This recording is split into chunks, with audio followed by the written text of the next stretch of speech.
Hello everyone! Hello mga ka-workouts! So for today's vlog, char. So dahil ngayon ay nakahanap ako ng bagong kaibigan. Hi Leonie! Ayan. Sila mga bago kong friend. Yan si Janet at si Tin yung nasa likod. Bakit pala kailangan natin ng ehersisyo sa ating katawan? Ito ang mga benefits ng exercise. Being physically active can improve your brain health, help manage weight, reduce the risk of disease, strengthen bones and muscles, and improve your ability to do everyday activities. Adults sit less and do any amount of moderate to vigorous physical activity gain some health benefits. At ito naman ang mga benepisyo sa Tagalog.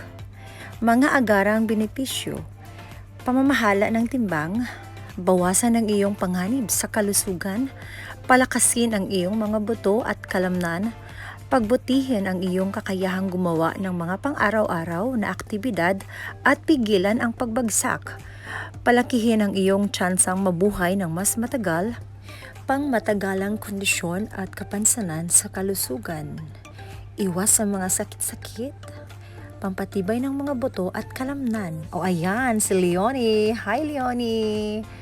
Ang ganda ng babaeng to. Sexy din, no? Wow! So yun na nga guys. Ayan, pawis na ako dyan. At bonggang-bongga talaga, oh. Kita pa yung cleavage. Parang meron naman. O yun ang pansinin yung cleavage ko, okay? Kasi tinakpan ko talaga yung mukha ko dyan kasi haggard ko. Haggard na haggard. O, ayan.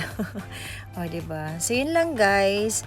Sana ay panatilihin natin na malusog ang ating pangangatawan kahit 3 beses lang sa isang linggo. Mag-exercise ka para hindi naman nanghihina ang iyong katawan. Health is wealth. Ang ating katawan, ang ating puhunan sa pang-araw-araw, lalo na sa ating mga OFW. Diba guys?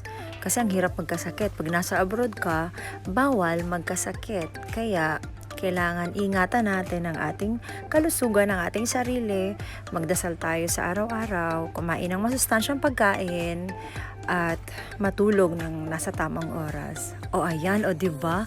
Subukan ko na naman tong treadmill. Ay, hindi pala to treadmill.